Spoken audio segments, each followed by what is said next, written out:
Hi guys and welcome back to the channel Deepak Yadav Education. Welcome to the daily current affairs of 6th of November 2021. तो guys आज है तारीख 6 नवंबर 2021 और है Saturday. आज की तारीख से जितने भी मोस्ट इंपॉर्टेंट करंट अफेयर्स बनेंगे उन सभी करंट अफेयर्स को हम लोग डिटेल में डिस्कस करेंगे। नाउ बढ़ते हैं आगे बढ़ने से पहले देख लेते हैं कौन कौन से आर्टिकल्स का डिस्कशन करना है आज के इस वीडियो में। सबसे पहला आर्टिकल बहुत ज़्यादा इंपॉर्टेंट होने वाला है, डिस्कस करेंगे। इंडिया के थ्रू एक स्टेटमेंट दिया गया, इंडिया यहां पर कार्बन न्यूट्रलिटी तक रीच करेगा 2070 तक। तो डिस्कस करेंगे आखिरकार इंडिया ने क्या क्या प्रॉमिस किए हैं, क्या क्या हम लोग करने वाले हैं क्लाइमेट चेंज को टैकल करने के लिए। तो अच्छे से इस आर्टिकल को एनालाइज करेंगे, बहुत ज़्यादा इंपॉर्टेंट होगा हमारे एग्जाम के पर्सपेक्टिव से। आपको मालूम होगा हाल ही में कोप 26 का समिट हुआ है। कोप 26 के समिट के साथ G20 का समिट हुआ है। दोनों ने मिलकर क्लाइमेट चेंज को बहुत अच्छी तरीके से टारगेट किया है। तो डिस्कस करने वाले हैं दोनों के बीच में डिफरेंस और दोनों ही मीटिंग में क्या क्या डिस्कशन हुआ है, आखिरकार इस वीडियो में आपको पता चल जाएगा। साथ ही साथ मैं आप लोगों को बता दूं, ये जो डेली करंट अफेयर का वीडियो है ये डेली मॉर्निंग में 5 बजे अपलोड हो जाता है और यहां पर हम लोग डेली बेसिस पर बहुत सारे आर्टिकल्स डिस्कस करते हैं जो कि यूपीएससी और स्टेट पीएससी के पर्सपेक्टिव से बहुत इंपॉर्टेंट होते हैं। और हर एक आर्टिकल को इतना डिटेल में डिस्कस करते हैं कि इनके रिगार्डिंग कोई भी क्वेश्चन प्रीलिम्स या मेंस में आता है तो उनको आप लोग इजीली सॉल्व कर पाओगे। उसके बाद जो अगला आर्टिकल है अगेन यहाँ पर वो भी बहुत ज़्यादा इंपॉर्टेंट होने वाला है। हाल ही में G20 समिट हुआ तो डिस्कस करेंगे इस समिट के बारे में और यहाँ पर जितनी भी कंट्रीज़ है उन्होंने क्लाइमेट चेंज को लेकर क्या बोला है, क्लाइमेट चेंज को किस प्रकार से टैकल करेंगी, वो भी हम लोग इस आर्टिकल में जानने वाले हैं। नेक्स्ट आर्टिकल में बात करेंगे एक भारत श्रेष्ठ भारत के बारे में। तो आखिरकार ये है क्या, इसका क्या फायदा है, सरदार वल्लभ भाई पटेल जी का क्या रोल यहां पर देखने को मिलेगा। बहुत सारी इंपॉर्टेंट इंफॉर्मेशन है जिसको हम यहां पर डिस्कस करने वाले हैं।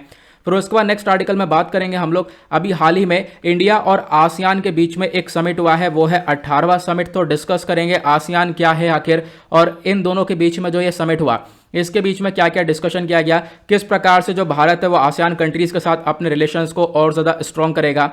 इंडिया आसियान चाइना को लेकर रिलेशन डिस्कस करे जाएंगे। मतलब अगेन एक बहुत इंपॉर्टेंट आर्टिकल ये देखने को मिलने वाला है।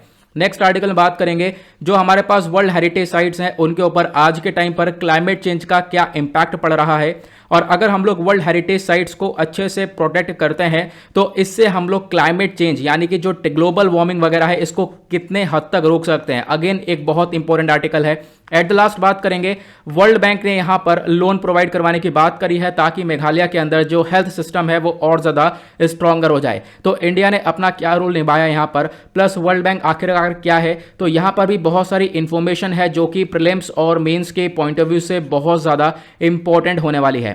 तो बढ़ते हैं आगे बढ़ने से पहले गाइज अगर आप लोगों को इस लेक्चर का पीडीएफ चाहिए तो नीचे डिस्क्रिप्शन बॉक्स में आप सभी लोगों को टेलीग्राम का लिंक दिया गया है, वहां से जाकर आप लोग इस लेक्चर के पीडीएफ को डाउनलोड कर सकते हो। और ये है मेरी Instagram ID Deepak Yadav education. चाहो तो आप लोग मुझे यहाँ पर फॉलो कर सकते हो, अपनी जितनी भी क्वेरीज हैं मुझसे आप यहाँ पर पूछ सकते हो। बाय द वे दोनों ही चीज़ों का लिंक आपको नीचे डिस्क्रिप्शन बॉक्स में मिल जाएगा। साथ ही साथ यहाँ तक पहुँच गए हो तो वीडियो को लाइक कर देना, जैसा कि मैं आप लोगों से डेली बेसिस पर रिक्वेस्ट करता हूँ कि यहाँ पर एक छोटा सा अपना आप लोग सपोर्ट दिखा सकते हो इस वीडियो को लाइक करके। तो अगेन मैंने आप लोगों को हमेशा के लिए एक टारगेट दे दिया है और आप लोगों का टारगेट है 1K प्लस लाइक्स क्रॉस करना है इस वीडियो के ऊपर और डेली बेसिस पर आप लोग यहाँ पर ये टारगेट अचीव करवा भी देते हो। तो बढ़ते हैं आगे। और जैसा कि यहाँ पर मैं आपको डेली बेसिस पर एक चीज़ और बताता हूँ कि ये जो वीडियो है इसके अंदर हम लोग काफ़ी सारे इंपॉर्टेंट आर्टिकल तो डिस्कस करते हैं, साथ ही साथ मैं आपको यहाँ पर एक क्विज भी देता हूँ। मतलब ऑल ओवर द वीडियो ये एक कंप्लीट पैकेज है आप लोगों के लिए। तो वीडियो को बहुत अच्छे से सुनना है, देन उसके बाद यहाँ पर इस पूरे क्विज को सॉल्व करना है। इससे आपके अंदर एक कॉन्फिडेंस बूस्टअप होगा, पता चलेगा कि हाँ मैंने ये आर्टिकल डिस्कस करे हैं। उसके बाद यहाँ पर ये कुछ आर्टिकल्स है जिसको हमने कल डिस्कस करे थे, ये आप लोग को मालूम होगा। अब कल मैंने क्विज नहीं लगाया था, आपको मालूम होगा। कल बेसिकली हमने डेली करंट अफेयर वाला वीडियो अपलोड ही नहीं किया था। क्यों?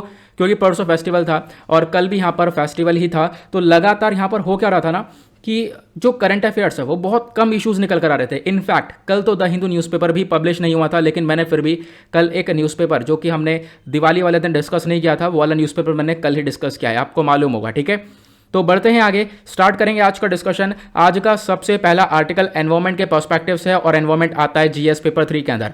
और अब देखो अब फेस्टिवल्स हो चुके हैं एंड, अभी यहाँ पर 1-2 दिन और हैं, उसके बाद एंड हो जाएगा। देन उसके बाद अब क्या करना है, अब पढ़ाई पर वापस आ जाओ क्योंकि बहुत सारे लोग अभी डिस्ट्रैक्ट हो चुके हैं। मुझे लगता है मेरे पास बहुत सारे मैसेजेस आ रहे हैं कि हमने अपना दिन बर्बाद कर दिया है। तो कोई बात नहीं, जितना है बैकलॉग अभी धीरे धीरे कंप्लीट हो जाएगा, थोड़ा सा यहाँ पर टाइम लो और वापस से ट्रैक पर आ जाओ, ठीक है। तो जितनी पढ़ाई स्किप हुई है कोई बात नहीं, अब उसका गिल्टी मत फील करो, वापस से ट्रैक पर आने की पूरी पूरी कोशिश करनी है। तो आज का सबसे पहला जो आर्टिकल है वो बात करता है इंडिया जो है रीच करने वाला है कार्बन न्यूट्रलिटी को। इंडिया जो है पोल्यूशन को कम से कम करने वाला है, कार्बन न्यूट्रल होने वाला है 2070 तक, मतलब 2070 तक। और ये जो एक तरीके से पूरा का पूरा स्टेटमेंट है ये इंडिया के प्राइम मिनिस्टर ने दे दिया है कि हाँ हम लोग यहाँ पर कार्बन न्यूट्रलिटी तक पहुँचेंगे, लेकिन 2070 तक। ऐसा नहीं है कि हम लोग 2030 या 2050 तक का टारगेट रखेंगे, बिल्कुल नहीं, क्योंकि हम लोग हैं एक डेवलपिंग कंट्री और हम लोगों को अभी यहाँ पर एमिशन करना काफ़ी ज़्यादा ज़रूरत भी पड़ जाएगा। क्यों? क्योंकि पोल्यूशन बढ़ेगा डेफिनेटली, लेकिन यहाँ पर क्या है कि पोल्यूशन अगर हम लोग अचानक से कम करने की कोशिश करेंगे, इंडस्ट्रीज़ वगैरह को बंद करेंगे, तो उससे अनएम्प्लॉयमेंट वगैरह प्लस हमारी इकॉनमी काफ़ी हद तक डिस्टर्ब होने वाली है। देन उसी को देखते हुए हमने टारगेट थोड़ा सा लंबा रखा है, 2070 तक रखा है। और एक चीज़ और है, देखो ऐसा नहीं है कि 2070 तक हम लोग लगातार पोल्यूशन ही करेंगे, ऐसा भी नहीं है। हम लोग फोकस ये भी करने वाले हैं कि हम लोग रेगुलरली रिडक्शन करते रहें, मतलब पोल्यूशन के अंदर हमेशा मतलब कम करते रहें, इसको इसके अंदर कट डाउन करते रहें, तो धीरे धीरे हम लोग ये भी स्टेप उठाएंगे।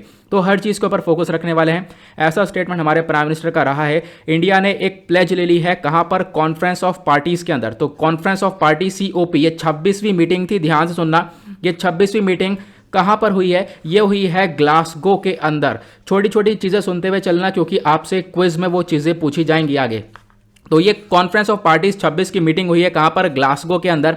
और यहां पर बहुत सारी जो डेवलप्ड कंट्रीज हैं उन्होंने भी फोकस किया है कि हम लोग भी काम करेंगे, जो डेवलपिंग कंट्रीज हैं उनको सपोर्ट करने में, उनको हम लोग कुछ फाइनेंस प्रोवाइड करवाएंगे ताकि जो डेवलपिंग कंट्रीज है वो आगे ग्रो हो जाए इंडिया जैसी। ओके, अब यहां पर देखो आपने एक वर्ड सुना होगा, कौन सा? Net zero. सभी कंट्रीज फोकस कर रही हैं यहां पर नेट जीरो के ऊपर। नाउ क्वेश्चन ये है, ये नेट जीरो आखिरकार होता क्या है? तो नेट जीरो एक ऐसी सिचुएशन आ जाती है जहां पर हम लोग पोल्यूशन को कम से कम करते हैं, फोकस ये करते हैं कि जो कार्बन डाइऑक्साइड है उसको हम लोग बिल्कुल रिमूव कर दें, आने वाले टाइम पर भी रिमूव करते रहें। हमारे पास कुछ इस प्रकार की टेक्नोलॉजीज हों जिससे हम लोग आगे यहां पर कार्बन एमिशन ना करें। तो नेट जीरो की तरफ बढ़ते हैं। और उसके बाद यहां पर क्या है, लगभग 70 से ज़्यादा कंट्रीज ने मिलकर प्रॉमिस किया है कि हम लोग नेट जीरो की तरफ बढ़ने वाले हैं।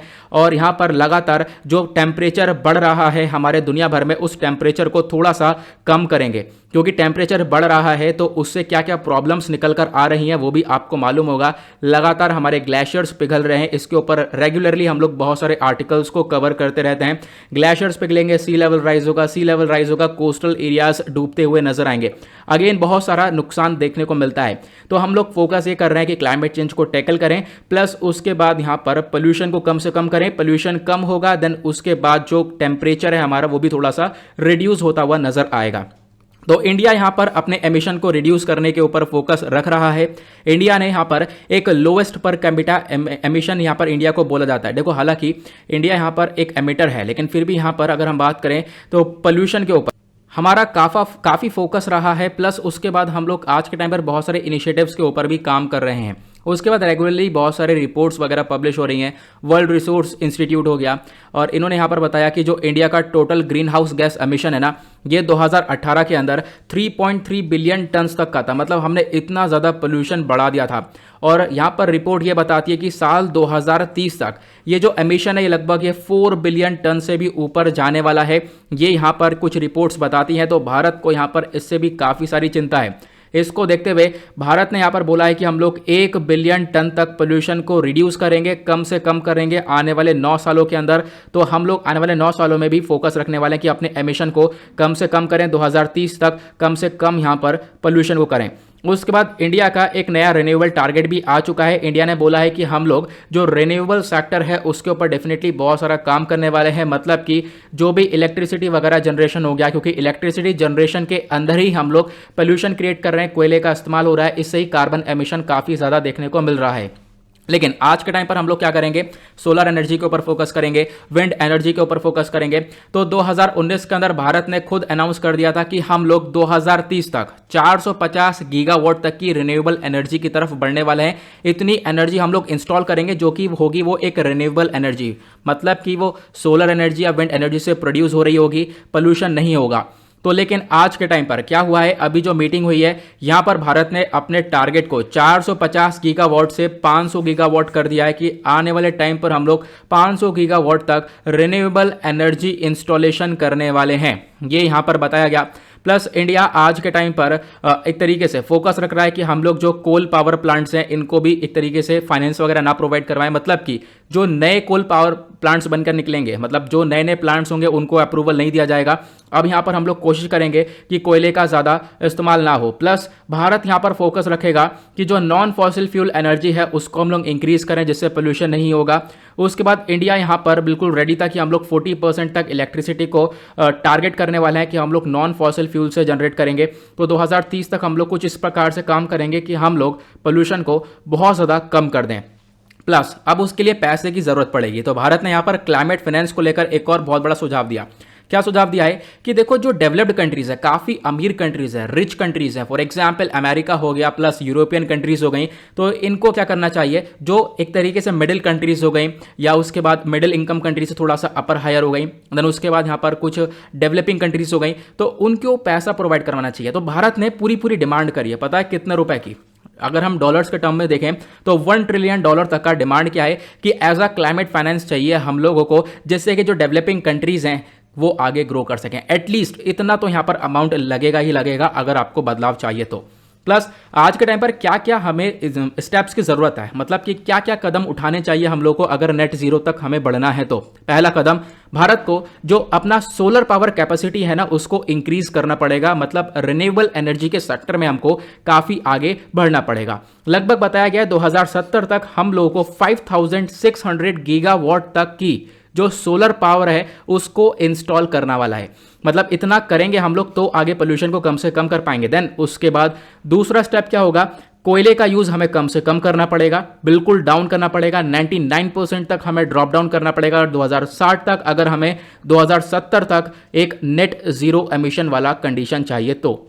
देन उसके बाद जो क्रूड ऑयल हो गया या फिर और भी बहुत सारी चीज़ें हो गई, इसकी ज़रूरत 2050 तक तो काफ़ी तेज़ी से बढ़ेगी। 2050 तक हम लोग क्रूड ऑयल यानी जो कच्चा तेल होता है जिसको रिफाइन करके हम लोग पेट्रोल डीजल वगैरह बनाते हैं, तो इन सब की ज़रूरत आने वाले टाइम पर पड़ने वाली है डेफिनेटली, लेकिन उसके बाद थोड़ा सा घटने वाली है। 2050 तक ये सब कुछ बढ़ेगा, लेकिन उसके बाद बहुत तेज़ी से ये डिक्रीज भी होता हुआ नज़र आने वाला है।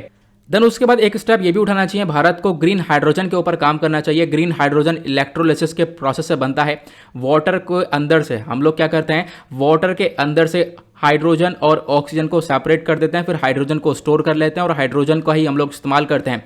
आज के टाइम पर बैटरीज वगैरह, बस, ट्रेन, इनफैक्ट आपने सुना होगा बहुत सारे कंट्रीज में ट्रेन चल रही है हाइड्रोजन बेस्ड ट्रेन, तो यहाँ पर हाइड्रोजन का इस्तेमाल करने वाले हैं आने वाले टाइम पर। इसको थोड़ा सा बढ़ा देंगे ना तो इससे और ज़्यादा फायदा मिलेगा। नाउ बढ़ते हैं अगले आर्टिकल की तरफ। अगला आर्टिकल भी एनवायरमेंट के सेक्शन के मतलब पर्सपेक्टिव से इंपॉर्टेंट है।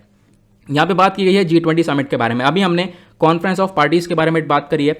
अभी जो G20 समिट है और क्लाइमेट चेंज है, इन्होंने दोनों ने मिलकर, मतलब क्लाइमेट चेंज का एक टॉपिक है, इस टॉपिक को G20 समिट के अंदर जो ये कंट्रीज है ना इनके थ्रू डिस्कस किया गया है। G20 के अंदर कितनी कंट्रीज हैं, 19 कंट्रीज हैं और एक यूरोपियन यूनियन है। टोटल ये 20 देखने को मिलते हैं। यूरोपियन यूनियन को कंट्री बोल देता हूं, मतलब ऐसे ही, मतलब क्या है, 19 कंट्री हैं बेसिकली और एक यूरोपियन यूनियन है। तो यहाँ पर इनको मिलाकर ये G20 बनता है, इनका ये समिट होता है, इसके बारे में ध्यान रखना है। इंडियन एक्सप्रेस का ये आर्टिकल है। तो हाल ही में G20 समिट हुई है और G20 समिट कहां पर हुई, इटली के रोम में हुई है, ये आपको ध्यान रखना है। और अभी जो कॉन्फ्रेंस ऑफ पार्टीज कहां पे हुआ है वो ग्लासगो के अंदर हुआ है, ये भी आपको ध्यान रखना है। कंफ्यूज बिल्कुल मत हो जाना, देखिए एक दोनों को यहां पर मिक्सअप बिल्कुल मत कर देना, तो ये आपको ध्यान रखना है। प्लस आपको मालूम होगा 2 दिन पहले एक रिपोर्ट मैंने डिस्कस करी थी, G20 क्लाइमेट रिस्क एटलस नाम की एक रिपोर्ट आई थी जिसने बताया था कि जो G20 कंट्रीज है ना इनके ऊपर क्लाइमेट चेंज का खतरा आने वाले टाइम पर बहुत ज्यादा पड़ने वाला है। इनफैक्ट आने वाले टाइम पर क्लाइमेट की चेंज की वजह से ये कंट्री सबसे ज्यादा भुगतान करने वाली हैं। अब हम बात करेंगे इसके बारे में, जो भी G20 समिट के अंदर डिस्कशन हुआ है, तो यहां पर इसके हाइलाइट्स क्या हैं। सबसे पहला हाईलाइट तो यह है, जो COP26 की मीटिंग हुई है उसके लिए इन्होंने एक रोड मैप तैयार कर दिया है। यहाँ पर G20 कंट्रीज ने मिलकर फोकस रखा है, जो भी बड़े बड़े कंट्रीज के लीडर्स हैं, बड़ी बड़ी कंट्रीज जैसे यूएस हो गया और भी यूरोपियन कंट्रीज हो गई, तो इनके जो बड़े बड़े लीडर्स हैं इनसे बोला गया है कि आप लोग क्या करो, आप लोग भी फोकस करो क्लाइमेट चेंज क्राइसिस के ऊपर। इसके रिगार्डिंग आपको एक्शन लेना पड़ेगा। आपने ही सबसे ज़्यादा पोल्यूशन किया है, पहले आपने पोल्यूशन करके अपनी कंट्रीज को डेवलप्ड कंट्रीज बनाया है, देन उसके बाद आज के टाइम पर जो डेवलपिंग कंट्रीज है उनके ऊपर प्रेशर डाला जा रहा है, तो ऐसा नहीं होना चाहिए। प्लस उसके बाद यहाँ पर आज के टाइम पर फोकस रखना चाहिए वर्ल्ड बिगेस्ट इकोनॉमीज के ऊपर, प्लस वर्ल्ड बिगेस्ट इकोनॉमीज हैं इनको सपोर्ट भी करना चाहिए, जो छोटी मोटी कंट्रीज हैं उनको, ठीक है। उसके बाद यहाँ पर दूसरा फोकस रखा गया है जो कोल बेस्ड प्लांट्स हैं उनके ऊपर रिस्ट्रिक्शन आएंगे, मतलब कोल बेस्ड प्लांट्स को सपोर्ट नहीं प्रोवाइड किया जाएगा आने वाले टाइम पर। प्लस जो नए कोल बेस्ड पावर्स प्लांट हैं उनको अप्रूवल नहीं मिलेगा, कोयले का यूज कम से कम करने वाले हैं। तीसरा स्टेप यहाँ पे उठाया गया है पीपीपी मॉडल, मतलब कि पब्लिक प्राइवेट पार्टनरशिप मॉडल। अब यहाँ पर क्या होगा, जो पब्लिक और प्राइवेट है दोनों मिलकर काम करेंगे, दोनों साथ मिलकर ट्रिलियंस ऑफ डॉलर्स इन्वेस्टमेंट करेंगे, और मतलब इतनी ज़रूरत भी है, इतने ज़्यादा इन्वेस्टमेंट की ज़रूरत है अगर हम लोग को यहाँ पर टेम्परेचर को कम करना है तो। अब इंडिया के थ्रू क्या बोला गया है G20 समिट के अंदर, इंडिया ने यहां पर बोला एड्रेसिंग वैक्सीन इनइक्वालिटी को लेकर, मतलब कि यहां पर आज के टाइम पर बहुत ज्यादा वैक्सीन इनइक्वालिटी देखने को मिलेगी। कोरोना वायरस आया, कोरोना वायरस की वजह से बहुत सारी कंट्रीज के पास वैक्सीन पहुंची, बहुत सारी कंट्रीज के पास वैक्सीन नहीं पहुंची। जो अमीर कंट्रीज हैं उन्होंने आराम से डेवलप किया या परचेज करा, बची कौन सी, गरीब कंट्रीज। तो इंडिया यहां पर रेडी है प्रोड्यूस करने के, लगभग हम लोग 5 बिलियन वैक्सीन के डोजेस प्रोड्यूस करेंगे साल 2022 तक, और इतना वैक्सीन प्रोड्यूस करने के बाद बहुत सारी कंट्रीज को हम लोग ये वैक्सीन प्रोवाइड करवाने वाले हैं ताकि वो कोविड-19 को टैकल कर पाएं। सेकंड यहां पर पॉइंट रखा गया भारत के through one earth one health का, मतलब कि जो ये वन अर्थ वन हेल्थ है, हम लोग यहां पर एक कोलैबोरेटिव अप्रोच रखने वाले हैं। मतलब इसका मतलब क्या है, ये जो एक कंट्रीज हैं या आपस में मिलकर कोलैबोरेट करके काम करने वाली हैं ताकि जो कोरोना वायरस जैसा पेंडेमिक है इससे लड़ा जा सके, प्लस आने वाले टाइम पर भी कोई ऐसा पेंडेमिक आता है उससे भी हम लोग लड़ सकें। दोनों इसके बाद भारत के थ्रू एक और स्टेप रखा गया रेजिलिएंट ग्लोबल सप्लाई चेन। जो ये G20 कंट्रीज हैं इनको भारत ने इनवाइट किया कि आप लोग यहां पर इकोनॉमिक पर्सपेक्टिव से, इंडिया जो है इनका पार्टनर है, इंडिया को यहां पर ये एक तरीके से G20 कंट्रीज के साथ और ज़्यादा इकोनॉमिक पर्सपेक्टिव से पार्टनर बनाना चाह रहे हैं। इंडिया ने हाईलाइट किया है कि हम लोग को ज़रूरत है एक ग्लोबल सप्लाई चेन की, प्लस G20 कंट्रीज को यहां पर इन्वाइट किया कि इंडिया को अपना पार्टनर बनाओ इकोनॉमिक रिकवरी के अंदर और भी सप्लाई चेन के अंदर। उसके बाद भारत ने एक चीज को सपोर्ट किया है, वो सपोर्ट क्या है, ग्लोबल मिनिमम टैक्स को लेकर। आपको मालूम होगा यूएस का यहां पर एक कॉन्सेप्ट आया था, प्लस सारी G20 कंट्रीज ने मिलकर इसको अप्रूव भी किया है ग्लोबल मिनिमम टैक्स डील को लेकर कि 15% तक टैक्स यहां पर लगेगा ही लगेगा सारी कंट्रीज के ऊपर, और जो ये सारी जो कंपनीज हैं उनके ऊपर कोई भी कंट्री 15% से टैक्स कम लगाएगी नहीं, ऐसा यहां पर बताया गया है। नाउ यहां पर इस चीज को सपोर्ट किया भारत ने। देन उसके बाद यहां पर भारत ने बोला कि जो एक तरीके से यूरोपियन यूनियन है इनका वेलकम भी किया, आप लोग भी आओ, इंडिया जो इंडो पैसिफिक वाला रीजन है यहां पर आप लोग आओ, यहां पर भी आप लोग भारत के साथ मिलकर काम करो। इंडो पैसिफिक वाला रीजन ये वाला देखने को मिलता है, यहां पर इंडियन ओशन है और पैसिफिक ओशन है, तो इन दोनों को मिलाकर ये इंडो पैसिफिक रीजन कहलाता है। अब यहां पर दिक्कत क्या है, कुछ कंसर्न्स में, चिंता वाली बात भी है। चिंता वाली बात पहले यह है कि यहां पर जो G20 समिट हुई है, जो भी इनके स्टेटमेंट है वो कोई मतलब ज़बरदस्त स्टेटमेंट नहीं थे, जो एक तरीके से कहते हैं ना पत्थर की लकीर वाले, वो वाले स्टेटमेंट नहीं थे। यहाँ पर कि मतलब कि नेट जीरो एमिशन के ऊपर काम करना है, इसके ऊपर कोई ज़्यादा बातचीत नहीं हुई है, ज़्यादा स्टेटमेंट्स आए ही नहीं है, कार्बन एमिशन को कम से कम करना है इसके ऊपर, ठीक है। मतलब ज़्यादा कुछ बातचीत कार्बन एमिशन के ऊपर करी नहीं गई है, प्लस कोल को ज़्यादा टारगेट नहीं किया गया, ठीक है। यहां पर जो कंट्रीज यहां पर बात करें कोई नया कोल डेवलपमेंट नहीं करेंगे, लेकिन आज के टाइम पर जो आपके कंट्री में डोमेस्टिकली कोल का यूज हो रहा है उसका क्या करना है उसके बारे में आपने कुछ नहीं बताया, आपने कोई टारगेट नहीं रखा अपने कंट्री के अंदर जो कोल यूज हो रहा है उसको लेकर। एग्जाम्पल आप देख पाओगे चाइना एक टॉप की कंट्री आता है जो कि लगातार डोमेस्टिक कोल प्लांट्स अपने घर में ही बना रहा है, ठीक है। तो यहां पर क्या है, कोल आज के टाइम पर भी चाइना का एक बहुत बड़ा पावर जनरेशन का सोर्स है, तो आपको इस चीज के ऊपर भी रोक लगानी होगी कि अपने कंट्री के अंदर भी आप कोयले का प्रोडक्शन प्लस कोयले का यूज कम से कम करो।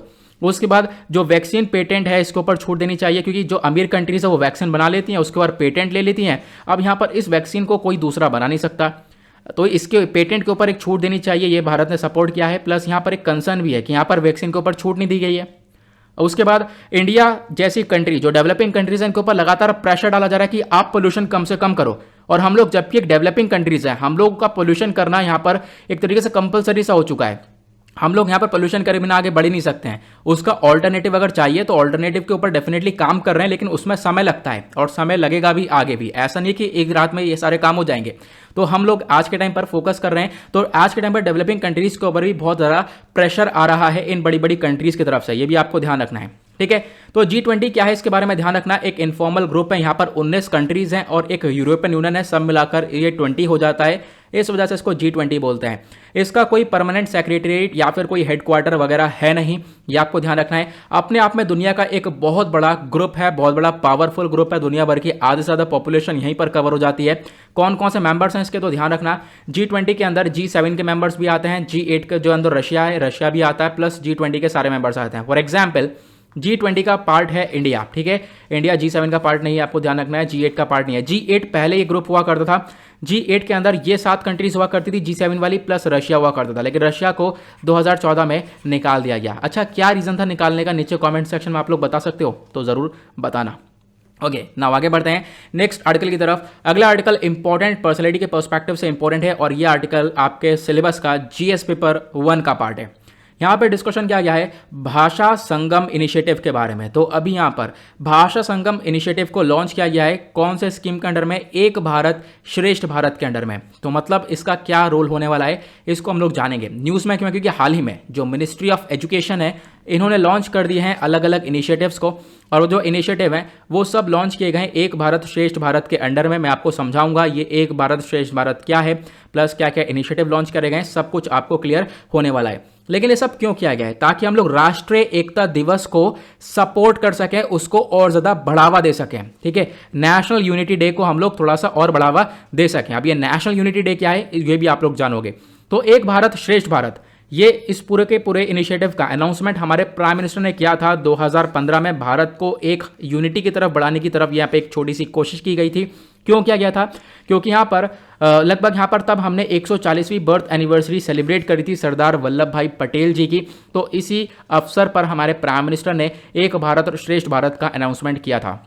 नाउ ये जो राष्ट्रीय एकता दिवस है इसको हम लोग सेलिब्रेट ही क्यों करते हैं? इसको हम लोग इसलिए सेलिब्रेट करते हैं ताकि जो श्री सरदार वल्लभ भाई पटेल जी हैं, ठीक है, इनकी बर्थ एनिवर्सरी को हम लोग थोड़ा सा ध्यान रख सकें, आने वाले टाइम पर भी लोग याद रख सकें। अब इस इनिशिएटिव के बारे में बात करेंगे। सबसे पहले हम बात करें ना, भाषा संगम को लॉन्च किया गया है। भाषा संगम को लॉन्च किया गया है किसके अंडर में? अंडर द एक भारत श्रेष्ठ भारत। तो आपको भाषा संगम के बारे में भी जानना है, प्लस एक भारत श्रेष्ठ भारत के बारे में भी जानना है। तो भाषा संगम क्या है? ये एक इनिशिएटिव है जो कि मिनिस्ट्री ऑफ एजुकेशन का है, और इन्होंने यहाँ पर फोकस क्या रखा है कि हम लोग क्या करेंगे, हर एक लैंग्वेज का यूज़ करने वाला। मतलब कि जो बेसिक सेंटेंस होते हैं, मतलब हर एक दिन, जैसा आपका पूरा दिनचर्या हो गया, आप काफ़ी सारी बातें करते हो, बहुत सारे सेंटेंस बोलते हो डेली बेसिस पर जो कि बोलते हो, तो उन जो बेसिक से सेंटेंस है ना वो हम फोकस करेंगे कि 22 की 22 लैंग्वेजेस में लोगों को सिखाया जाए। ठीक है, लोगों को पढ़ाया जाए। और वो जो 22 लैंग्वेज है वो सब आपके 8th शेड्यूल लैंग्वेजेस के अंदर आती हैं, मतलब एक रिकग्निशन उनको प्राप्त है। तो ये सब चीज़ें डेवलप करी गई हैं national council of educational research and training के थ्रू, जिसको हम लोग NCERT बोलते हैं। ना ये जो आइडिया है इसके पीछे का आइडिया क्या है? इसके पीछे का आइडिया ये है कि जो भी लोग हैं उन सबको एक छोटा सा कन्वर्सेशनल स्किल आनी चाहिए हमारी इंडियन लैंग्वेज में। इंडियन लैंग्वेज में बोल रहा हूँ मैं, ठीक है, जो आपकी मदर टंग है, जो आप रेगुलरली बोल रहे हो, उसके अलावा और भी चीज़ें आपको पता होनी चाहिए। कन्वर्सेशनल स्किल्स, आप एक दूसरे से बातचीत कर पाओ ताकि आप लोग एक दूसरे को अच्छे से समझ पाओ, एक दूसरे की तरफ जो यूनिटी है वो थोड़ी सी बढ़ पाए। इस वजह से इसको एक भारत श्रेष्ठ भारत के अंडर में लॉन्च किया गया है। भाषा संगम बोला गया है ताकि भाषा, हर एक भाषा को सिखाया जा सके। अब कैसे सिखाएंगे? तो यहाँ पर ये सारे जो सेंटेंस होंगे, बेसिक सेंटेंस, ये सब अवेलेबल होंगे दीक्षा और ई पाठशाला प्लेटफॉर्म के ऊपर। लगभग 22 बुकलेट्स होंगी, उन सब के अंदर यहाँ पर 22 इंडियन लैंग्वेजेस के अलग अलग यहाँ पर छोटे छोटे बेसिक सेंटेंस होंगे, वो आप इजीली इसको सीख कर पाओगे। उसके बाद इसी के अंडर में और भी बहुत सारे इनिशिएटिव्स लॉन्च करे गए, जैसे कि भाषा संगम मोबाइल ऐप को भी लॉन्च किया गया है। एक भारत श्रेष्ठ भारत क्विज ऐप भी लॉन्च किया गया है, आप वहाँ पर क्विज भी खेल सकते हो। नाउ एक भारत श्रेष्ठ भारत की बात करते हैं आप, क्योंकि इसी के अंडर में तो ये सारा काम हुआ है। तो यहाँ पर ये जो बड़ा सा प्रोग्राम है, ये जो इनिशिएटिव है, इसको लॉन्च किया गया था 2015 में, ताकि हम लोग क्या कर सकें, जो भी हमारे स्टेट्स, यूनियन टेरिटरीज हैं, इन सब की म्यूचुअल अंडरस्टैंडिंग को बढ़ा सकें। आपस में जो लोग हैं वो एक दूसरे को समझें, एक दूसरे को कल्चर को अपनाएं, एक दूसरे के साथ यूनाइटेड रहें, ठीक है, एक दूसरे के साथ यहाँ पर चीज़ों को शेयर करके आगे बढ़ें, एक यूनिटी दिखाएं। और ये जो पूरा का पूरा ये इनिशिएटिव था ना, ये मिनिस्ट्री ऑफ एजुकेशन का था। आपको ध्यान रखना है मेन फोकस क्या था, मैंने आपको बताया कि आपस में सारे स्टेट्स एक दूसरे के साथ एंगेजमेंट करें और एक दूसरे के साथ सीखें, कुछ ना कुछ लैंग्वेज सीखें एक दूसरे की, लिटरेचर, फेस्टिवल्स या फूड जो क्विजिन होता है मतलब फूड, ठीक है, कल्चरल इवेंट्स, ये सारी चीज़ों की तरफ आगे बढ़ें। अब ये इसके पीछे का कॉन्सेप्ट क्या है, इसके पीछे का पूरा कॉन्सेप्ट है हमारे सरदार वल्लभ भाई पटेल जी। इनका पिक्चर कितना शानदार सा लग रहा है, ठीक है, पिक्चर अच्छा लगा था, मैंने तुरंत यहाँ पर लगा दिया। नाउ सरदार वल्लभ भाई पटेल जी के बारे में बात करें तो इनका जन्म हुआ था 31 अक्टूबर 1875 में। कहाँ पर? नडियाड में, ये गुजरात के अंदर है। और ये यहाँ पर आप कह सकते हो कि जब इनका बर्थ हुआ था तो इसी वजह से हम लोग 31 अक्टूबर को नेशनल यूनिटी डे के तौर पर भी सेलिब्रेशन करते हैं, यानी कि एकता दिवस। क्यों? क्योंकि इन्होंने यहाँ पर कंट्री में एक यूनिटी बनाने के ऊपर बहुत ज़्यादा काम किया था। आयरन मैन ऑफ इंडिया भी बोले जाते थे। बहुत ज़्यादा फोकस किया इन्होंने कि सब लोग एक एकता में रहें। और सबसे बड़ी बात, ये पहले होम मिनिस्टर थे और पहले हमारे deputy prime minister of India भी रह चुके हैं। प्लस अलग अलग जो बहुत सारी कमिटीज़ होती हैं उनको हेड किया है इन्होंने। और वो committees for example advisory committee on fundamental rights हो गया, committee on minorities and tribal and excluded areas हो गया, प्रोविंशियल कॉन्स्टिट्यूशनल कमिटी हो गया। तो इन सारी कमिटीज़ को ये हेड भी कर चुके हैं। देन उसके बाद यहाँ पर बहुत सारी जो वेमेन है, इन्होंने यहाँ पर इनको सरदार का नाम दिया, ठीक है, सरदार मतलब एक चीफ या फिर एक लीडर का तौर पर नाम दिया। तो अभी से यहाँ पर इनको सरदार वल्लभ भाई पटेल जी बोला जाता है। इनको हम लोग आयरन मैन ऑफ इंडिया भी के तौर पे भी जानते हैं। क्यों? क्योंकि इनका एक बहुत बड़ा रोल है इंडिया के यूनिफिकेशन में। इनका एक बहुत बड़ा रोल है इंडियन जो प्रिंसली स्टेट्स है उनके इंटीग्रेशन में, उनको साथ में लेकर आए, ठीक है। उसके बाद यहां पर रिक्वेस्ट करते रहे हर एक लोगों से, भारत के लोगों से, कि साथ में रहो, एक यूनाइटेड तौर पर रहो, यूनाइट होकर रहो, एक भारत बनाओ इसको, ठीक है। और उसके बाद यहाँ पर इनकी एक आइडियोलॉजी ये थी कि हम लोग यहाँ पर एक तरीके से इनकी जो आइडियोलॉजी है वो आज के टाइम पर रिफ्लेक्ट करें। हम लोग आत्मनिर्भर भारत इनिशिएटिव है कि हम अपने कंट्री के अंदर खुद, इंडिया अपने आप खुद सेल्फ रिलायंट बनकर निकल कर आए। दोनों उसके बाद 2018 में अभी यहाँ पर सरकार ने, आपको मालूम होगा, एक स्टैच्यू ऑफ यूनिटी बनाया है, दुनिया का सबसे ऊंचा स्टैच्यू। यहाँ पर एक सबसे ऊंचा स्टैच्यू है स्टैच्यू ऑफ यूनिटी, ठीक है, क्योंकि इन्होंने यूनिटी को लेकर काम किया। तो सरदार वल्लभ भाई जी का स्टैच्यू बनाया है, वल्लभ भाई पटेल जी का। लगभग इसकी हाइट है 182 मीटर्स की और दुनिया भर के ये सारे एक सबसे ऊंचे स्टैच्यूज़ हैं। सरदार वल्लभ भाई पटेल जी के बाद यहाँ पर एक स्टैचू आपको ये देखने को मिलेगा, Spring Temple Buddha, 153 metre height है। बाकी सारे स्टैचूज़ की आप हाइट यहाँ पर देख पा रहे होंगे, लेकिन सबसे ज़्यादा जो हाईएस्ट है वो यहाँ पर यही है। कहाँ पर है ये स्टैचू? गुजरात के अंदर। नाउ बढ़ते हैं अगले आर्टिकल की तरफ। अगला आर्टिकल अगेन इंटरनेशनल रिलेशंस के पर्सपेक्टिव से इंपॉर्टेंट और आईआर आता है जीएस पेपर 2 के अंदर। बात की गई है 18वां इंडिया और आसियान समिट। तो अभी यहाँ पर इंडिया और आसियान के बीच में 18वां समिट हुआ है और इसको हम डिस्कस करेंगे। हमारे प्राइम मिनिस्टर मोदी जी ने इसको को चेयर किया। तो हाल ही में यहाँ पर ये समिट हुआ, प्राइम मिनिस्टर ने को चेयर किया। और इन्हीं सब चीज़ों को देखते हुए जो आने वाला साल 2022 होगा, साल 2022 को हम लोग हाईलाइट करेंगे इंडिया आसियान फ्रेंडशिप डे के तौर पर। तो आपको ध्यान रखना, डे नहीं, इंडिया आसियान फ्रेंडशिप के तौर पर हम लोग यहाँ पर इनको देखने वाले हैं। उसके बाद आसियान की बात करें तो आसियान आता है एक्ट ईस्ट पॉलिसी के अंदर। मैं पहले आपको एक मैप दिखाता हूँ। यहाँ पर आप लोग देख पा रहे होंगे, ये है हमारा महान भारत और महान भारत के ईस्टर्न साइड में, ये ईस्टर्न साइड हो गया, ये वाला वेस्टर्न साइड हो गया, ऊपर वाला नदर्न साइड हो गया और नीचे वाला यहाँ पर सही तो है, ऊपर वाला नदर्न साइड हो गया, नीचे वाला सदर्न साइड हो गया, ठीक है। अब यहाँ पर जो ये ईस्टर्न साइड है, ये जो कंट्रीज आपको देखने को मिल रही हैं, चाइना को छोड़ो, ये जो कंट्रीज देखने को मिली छोटी मोटी कंट्रीज हैं, भारत यहाँ पर इनको सपोर्ट करने के लिए, इनके साथ बहुत अच्छे रिलेशंस को डेवलप करने के लिए यहाँ पर ये एक्ट ईस्ट पॉलिसी को चलाता है। यहाँ पर हम लोगों का ध्यान यह है कि हम लोग क्या करें, ईस्ट साइड पर देखें, थोड़ा सा ईस्ट साइड की तरफ देखें, ईस्टर्न कंट्रीज के ऊपर थोड़ा सा हम लोग फोकस रखें।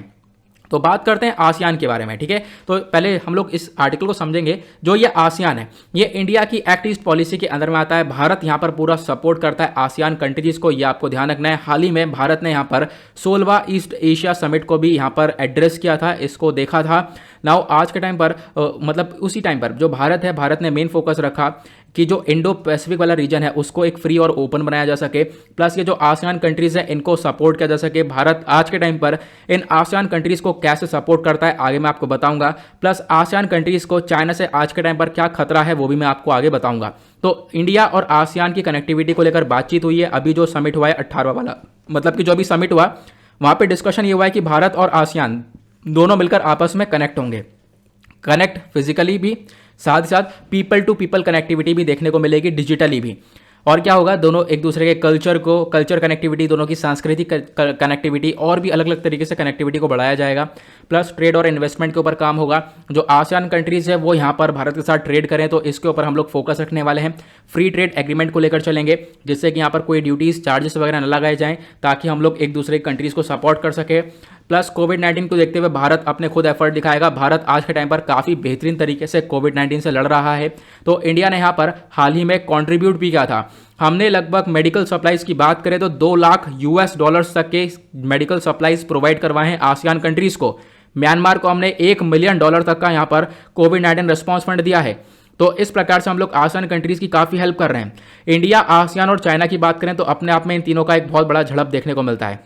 झड़प क्या है अब आपको समझ में आएगा। सबसे पहले हम आसियान के बारे में समझते हैं। तो पहले आसियान को समझो। आसियान एक रीजनल ग्रुपिंग है। यहाँ पर इन कंट्रीज़ का जो भी आसियान के अंदर आती है, इनका मेन फोकस होता है आपस में ये लोग इकोनॉमिक, पॉलिटिकल और सिक्योरिटी कोऑपरेशन को मेंटेन करके रखें। आसियान कंट्री को मतलब जो पूरा का पूरा ग्रुप है, इसको बनाया गया था अगस्त 1967 में। कहाँ पर? बैंकॉक के अंदर, थाईलैंड में। और उस समय यहाँ पर साइन किया गया आसियान डिक्लेरेशन। और यहाँ पर कौन कौन सी कंट्रीज़ हैं जिन्होंने साइन किया था? तो जिन कंट्रीज़ ने साइन किया था उनको फाउंडिंग फादर्स भी बोला जाता है, जैसे कि इंडोनेशिया, मलेशिया, फिलीपींस, सिंगापुर और थाईलैंड।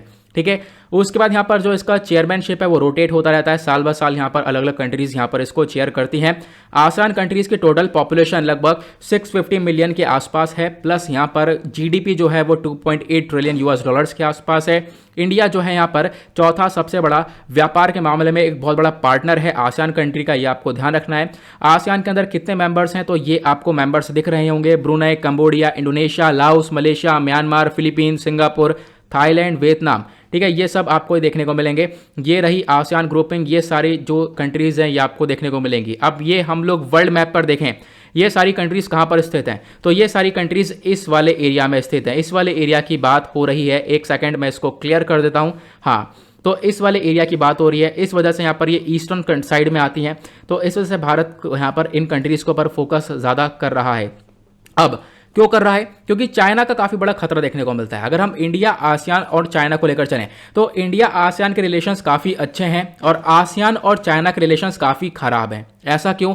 चाइना की एक हरकत आपको मालूम होगा, दूसरे के टेरिटरी में घुसना और वहाँ पर कब्जा करना। इसी प्रकार से यहाँ पर चाइना ने क्या किया है, बहुत सारे कोस्टल एग्रेशंस देखने को मिलते हैं। अगर आप देखो तो बहुत सारी कंट्रीज़ हैं, फिलीपींस, मलेशिया, ब्रुनई, इन सभी के साथ टेरिटोरियल डिस्प्यूट रहते हैं चाइना के साथ। लेकिन दूसरी तरफ बात करें भारत के साथ, तो भारत के साथ रिलेशंस काफ़ी अच्छे हैं, ये भी आपको ध्यान रखना है। आगे बढ़ेंगे अगले आर्टिकल की तरफ। अगला आर्टिकल भी एनवायरमेंट के पर्सपेक्टिव से इंपॉर्टेंट है। ज़्यादातर आर्टिकल आज एनवायरमेंट के ही हैं, लेकिन कोई बात नहीं, आर्टिकल सारे ही ज़बरदस्त हैं, ये आप लोगों को भी दिख रहा होगा। बात करेंगे वर्ल्ड हेरिटेज साइट्स के बारे में। नाउ जो वर्ल्ड हेरिटेज साइट्स हैं, इनके ऊपर क्लाइमेट चेंज का बहुत बड़ा इम्पैक्ट पड़ रहा है। और अगर हम लोग वर्ल्ड हेरिटेज साइट को प्रोटेक्ट करते हैं तो इससे हम लोग क्लाइमेट चेंज को भी काफ़ी टैकल कर पाएंगे। ऐसा यहाँ पर डाउन टू अर्थ ने पब्लिश किया है। तो यहाँ पर एक रिपोर्ट है जो कि ये सारी चीज़ें बताती है कि जो यूनेस्को की वर्ल्ड हेरिटेज साइट है, पता ये चलता है जो भी ये विरासत स्थल है, हमारे विश्व धरोहर स्थल है, ठीक है, तो यहाँ पर जो भी जंगल वंगल भी पड़ते हैं बहुत सारे, तो यहाँ पर क्या है, जो भी जंगल हैं ये बहुत इंपॉर्टेंट रोल प्ले करते हैं क्लाइमेट चेंज को टैकल करने में। क्यों? क्योंकि जंगल क्या कर रहा है, जंगल में बहुत सारे पेड़ हैं और भी बहुत सारी नेचुरल चीज़ें हैं जो कि क्या कर रही हैं, पोल्यूशन को अपने आप में एब्जॉर्ब कर रही हैं। ठीक है, जैसे कार्बन डाइऑक्साइड हो गया और भी बहुत सारे जहरीली गैसेस हो गई, उन सबको अपने आप में एब्जॉर्ब कर रही हैं और हम मानव को ये ऑक्सीजन प्रोवाइड करवा रही हैं। तो अगर इन जंगल को प्रोटेक्शन मिलेगी तो डेफिनेटली हम लोग को यहाँ पर सपोर्ट मिलेगा और हम लोग क्लाइमेट चेंज को कम कर पाएंगे, टैकल कर पाएंगे। तो यही सिंपल सी बात यहाँ पर इस आर्टिकल में समझाई गई है। वर्ल्ड हेरिटेज साइट्स की बात करें तो अपने आप में एक बहुत इंपॉर्टेंट रोल प्ले करता है क्लाइमेट चेंज को टैकल करने में।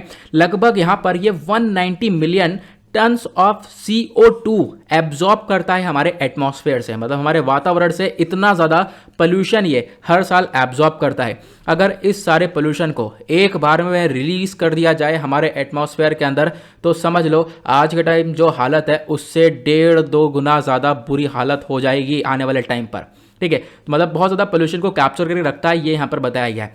तो लगभग बोला गया लगभग 10 फॉरेस्ट हैं जो कि बहुत ज़्यादा कार्बन आज के टाइम पर छोड़ भी रहे हैं। अब आप कहोगे अभी तो आपने बोला था फॉरेस्ट कार्बन एब्जॉर्ब करता है, बिल्कुल मैं अभी भी यही बोल रहा हूँ, जो फॉरेस्ट यहाँ पर जो पेड़ पौधे हैं वो कार्बन को एब्जॉर्ब कर रहे हैं, लेकिन बहुत सारे जंगल ऐसे हैं जो कि कार्बन छोड़ रहे हैं। अब आप कहोगे ऐसा कैसे हो जाएगा, वहाँ पे भी तो पेड़ होंगे, वो भी कार्बन एब्जॉर्ब ही करेंगे। तो मैं कहूँगा नहीं, वहाँ पर हुआ क्या है, कुछ जंगल ऐसे जहाँ पर आग लगाई जा रही है। आग लगाई जा रही है तो क्या करा, पेड़ को जला दिया गया, काटाई कर दी गई। इससे क्या होगा, इससे तो कार्बन निकल रही है ना, क्योंकि पेड़ को आग लगा दी गई, पूरे सबको जला दिया गया, तो इससे क्या हो रहा है, कार्बन बढ़ रहा है। तो मतलब इस प्रकार से देखो कि वो फॉरेस्ट जहां पर एक तरीके से ह्यूमन एक्टिविटीज काफी बढ़ चुकी हैं, उन फॉरेस्ट को खत्म किया जा रहा है, तो वहां से कार्बन एमिशन ज्यादा हो रहा है, ये यहां पर बताने की कोशिश की गई है।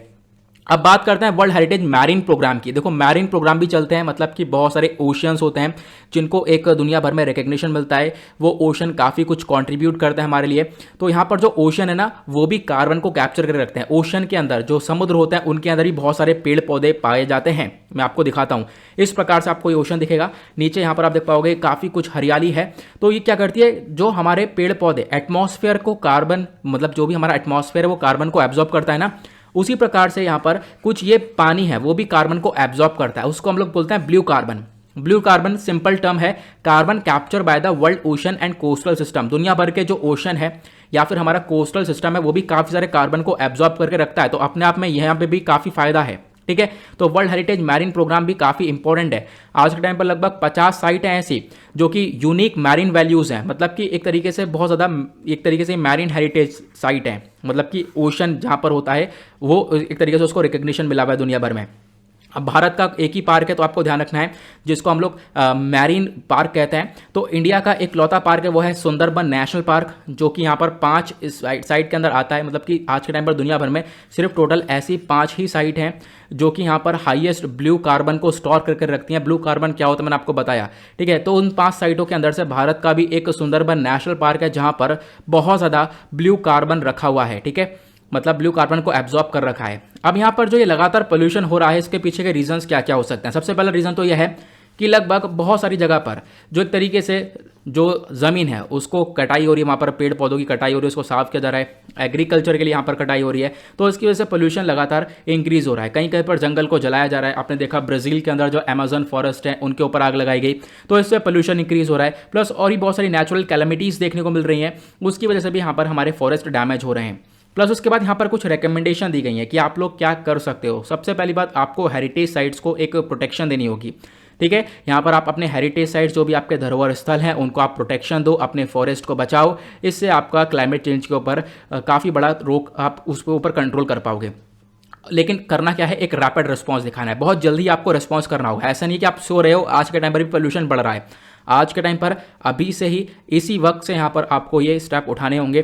प्लस उसके बाद जो बड़ी बड़ी एग्रीमेंट हो गए, पेरिस क्लाइमेट एग्रीमेंट हो गए, ऐसे बड़े बड़े समिट हो गए, यहाँ सभी पर इन चीज़ का डिस्कशन होना चाहिए, आपको पता है, ठीक है। इन सब चीज़ों जगह पर ये एक तरीके से क्लाइमेट चेंज का डिस्कशन होना चाहिए। उसके बाद यहाँ पर बात की गई है वर्ल्ड हेरिटेज मैरीन प्रोग्राम के बारे में। तो क्या होता है मैंने आपको बताया, यहाँ पर एक तरीके से जो हमारे कुछ ओशन प्लेसेस होते हैं, कुछ समुद्र स्थल होते हैं, बहुत ज़्यादा यूनिक होते हैं, अपने आप में बहुत ज़्यादा इंपॉर्टेंस होती है उनकी। तो यहाँ पर उसको हम लोग बोलते हैं वर्ल्ड हेरिटेज मैरीन, ठीक है। तो यहाँ पर आज के टाइम पर जो वर्ल्ड हेरिटेज मैरीन की लिस्ट है उसके अंदर 50 एक तरीके से वर्ल्ड हेरिटेज मैरीन आते हैं, ये आपको ध्यान रखना है। ओशन एरियाज आते हैं जिसके अंदर से भारत का एक सुंदरबन नेशनल पार्क है। प्लस वर्ल्ड हेरिटेज साइट के बारे में आपको मालूम होगा, जो हमारे बहुत सारे विश्व धरोहर स्थल हैं। इंडिया के पास आज के टाइम पर टोटल 40 वर्ल्ड हेरिटेज साइट्स हैं, आपको मालूम होगा, जिसमें से 32 कल्चरल प्रॉपर्टीज़ हैं, 7 नेचुरल हैं और एक मिक्स्ड है। और जो अभी लेटेस्ट ऐड हुआ है वो गुजरात के अंदर धोलावीरा है, वो ऐड हुआ है, ठीक है। नाउ बढ़ते हैं अगले आर्टिकल की तरफ। अगला आर्टिकल इकोनॉमी के पर्सपेक्टिव से इंपॉर्टेंट है और इकोनॉमी आती है जीएस पेपर 3 के अंदर।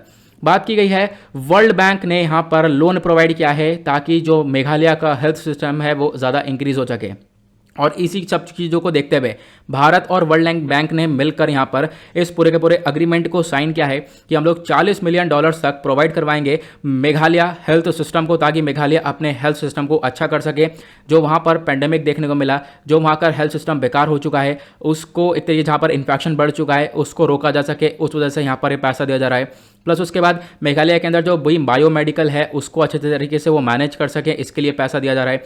बायोमेडिकल वेस्ट क्या होता है, तो इस प्रकार के जो भी हम लोग मेडिकल्स में यूज़ करते हैं देन उसके बाद उसको फेंक देते हैं, सिरेंजेस वगैरह हो गया और भी बहुत सारी चीज़ें हो गई, वो सब बायोमेडिकल वेस्ट में आता है। तो इनका अच्छे से मैनेज किया जा सके, इसके लिए यहाँ पर मेघालय को पैसा दिया जा रहा है। इसका इंपॉर्टेंस क्या होगा, इसका इंपॉर्टेंस ये होगा कि मेघालय के अंदर जो गवर्नेंस कैपेबिलिटीज़ हैं वो काफ़ी बड़ी इन्हांस होंगी, काफ़ी इंक्रीज होंगी। सरकार के पास बहुत सारे पावर्स आएंगी, सरकार अपने बहुत सारी अच्छे प्रोग्राम्स को चला सकता है, क्वालिटीज़ को इंक्रीज कर सकता है, एक अच्छी हेल्थ सर्विस दे सकता है, बहुत सारी मेडिसिन को ला सकता है, एफिशिएंट यूज़ करवा सकता है। तो जब पैसा होगा तो डेफिनेटली बहुत सारी चीज़ें और भी चलाई जा सकती हैं। प्लस उसके बाद हेल्थ इंश्योरेंस प्रोग्राम को और ज़्यादा मजबूत कर सकता है, लोगों को अच्छा इंश्योरेंस करवा सकता है, लोगों को एक अच्छा इंश्योरेंस दे सकता है। तो इससे मेघालय को काफ़ी हेल्प मिलने वाली है। उसके बाद विमेन एम्पावरमेंट के ऊपर काम कर सकता है, बहुत सारी विमेन को यहाँ पर अच्छी तरीके से इस्तेमाल किया जा सकता है हेल्थ केयर सर्विसेज के अंदर। तो ये यहाँ पर आपको ध्यान रखना है। तो ये कुछ चीज़ें हैं जिसके बारे में आप एक आइडिया रख सकते हो। नाउ ये आर्टिकल प्रीलिम्स के पर्सपेक्टिव से इंपॉर्टेंट हो सकता है। कैसे? आपसे वर्ल्ड बैंक के बारे में पूछा जा सकता है। ये हमेशा चर्चा में रहने वाली बॉडी है। वर्ल्ड बैंक 2 इंस्टीट्यूट से मिलकर बना हुआ है, आपको ध्यान रखना है। बेसिकली पहले यहाँ पर 5 इंस्टीट्यूट लाए गए थे, एक IBRD, IDA, IFC, ICSID और मीगा। ठीक है, अब जो IBRD और IDA है इन दोनों को मिलाकर वर्ल्ड बैंक बनता है। IBRD का मतलब है international bank for reconstruction and development और IDA का मतलब है इंटरनेशनल डेवलपमेंट एसोसिएशन। तो इन दोनों को मिलाकर ये वर्ल्ड बैंक बना हुआ है, आपको ध्यान रखना है। इन दोनों इंस्टीट्यूशंस का मेन काम ये है कि जो गरीब कंट्रीज़ है उनको फ्री में लोन प्रोवाइड करवाना, मिडिल इनकम कंट्रीज़ की हेल्प करना, सरकार को कुछ यहाँ पर अच्छे से लोन देना। ठीक है, तो इस प्रकार से यहाँ पर ये काम करते। तो वर्ल्ड बैंक का मेन काम क्या है? लोन्स वगैरह प्रोवाइड करवाने के लिए ये काम करता है। इसके अंदर कितने मेंबर्स हैं? टोटल 189 मेंबर कंट्रीज हैं। इंडिया भी वर्ल्ड बैंक का पार्ट है। वर्ल्ड बैंक बहुत सारी रिपोर्ट्स को पब्लिश करता है, जैसे कि ease of doing business, human capital index, world development report. Now आप लोगों से एक क्वेश्चन बन सकता है यहाँ पर, चलो यहाँ पर चीज़ें मेंशन कर रखी हैं। तो यहाँ पर वर्ल्ड बैंक जो है ease of doing business report पहले लाता था, लेकिन अब इसको यहाँ पर स्टॉप कर चुका है। अब ईज ऑफ डूइंग बिजनेस की रिपोर्ट नहीं आती है। नाउ फाइनली हम लोग यहाँ पर इस वीडियो को कर चुके हैं समाप्त। मतलब जो इंपॉर्टेंट आर्टिकल थे उसको हम लोग सही से समझ चुके हैं। अब मैं आपसे कुछ यहाँ पर क्वेश्चंस डिस्कस करूंगा, इसके आंसर आपको नीचे कमेंट सेक्शन में देने हैं। पहला क्वेश्चन, भारत ने यहाँ पर अभी कॉन्फ्रेंस ऑफ पार्टीज के अंदर बहुत सारी बातचीत करी है, वो कॉन्फ्रेंस ऑफ पार्टीज की समिट कहाँ पर हुई है? नीचे कमेंट सेक्शन में आपको नाम बताना है। हाल ही में इंडिया ने अनाउंस किया है कि इंडिया कार्बन न्यूट्रलिटी तक पहुंचेगा, कौन से साल तक? नीचे कमेंट सेक्शन बताना है। एक भारत श्रेष्ठ भारत को अनाउंस किया गया था हमारे प्राइम मिनिस्टर मोदी जी के थ्रू। कब? जब यहाँ पर 140वीं बर्थ एनिवर्सरी सेलिब्रेट करी गई थी। कौन से व्यक्ति की, कौन से इंपॉर्टेंट पर्सनैलिटी है उनका नाम बताना है। नेशनल यूनिटी डे, राष्ट्रीय एकता दिवस को हम लोग सेलिब्रेट करते हैं 31 अक्टूबर को, ताकि हम लोग एक व्यक्ति हैं उनकी बर्थ एनिवर्सरी को सपोर्ट करते हैं। अच्छा, सेम हो गया। इन दोनों क्वेश्चन के आंसर बिल्कुल सेम है, नीचे कमेंट सेक्शन में आपको बताना है। तो हाल ही में भारत ने पार्टिसिपेट किया 18वां इंडिया आसियान समिट के अंदर। ठीक है, तो यहाँ पर किसके इन्विटेशन पे इसको एक तरीके से पार्टिसिपेट किया था? तो नीचे कमेंट सेक्शन बताना। ये मैं आप लोगों को शायद बताना भूल चुका हूँ, लेकिन यहाँ पर ये मेंशन है। तो किसके, एक कंट्री है जिसके कहने पे पार्टिसिपेट किया था, उसके बाद मतलब उसके इन्विटेशन पे गए थे। उसके बाद इंडिया, यहाँ पे बात करें, इंडिया का एक नेशनल पार्क है जो कि यहाँ पर दुनिया भर में कुछ 5 ऐसे नेशनल पार्क आते हैं जहाँ पर ब्लू कार्बन सबसे ज़्यादा है। भारत का वो कौन सा नेशनल पार्क है जहाँ पर ब्लू कार्बन सबसे ज़्यादा है? नीचे कमेंट सेक्शन में उसका नाम बताना है। अभी हमने थोड़ी देर पहले ही डिस्कस किया था। आई होप यहाँ पर आपको क्लियर हो चुका होगा, या मैंने आपको आंसर कीज प्रोवाइड करवा दिए। तो ये आर्टिकल हमने आज डिस्कस करें, रीकैप यहाँ पर आप लोग देख सकते हो। कार्बन न्यूट्रलिटी के बारे में समझा, G20 क्लाइमेट चेंज के बारे में समझा, एक भारत श्रेष्ठ भारत के बारे में समझा, 18वां इंडिया आसियान समिट के बारे में समझा, वर्ल्ड हेरिटेज साइट्स के बारे में समझा, इनके ऊपर क्या पड़ रहा है क्लाइमेट चेंज का इम्पैक्ट ये भी समझा, वर्ल्ड बैंक के बारे में समझा। ये आपको क्लियर हो जाना चाहिए। नाउ गाइस, इसी के साथ करते हैं हम लोग अपने लेक्चर को समाप्त। मिलते हैं आप लोगों से नेक्स्ट वीडियो में। आज के लिए bye bye, have a nice day, thank you and जय हिंद।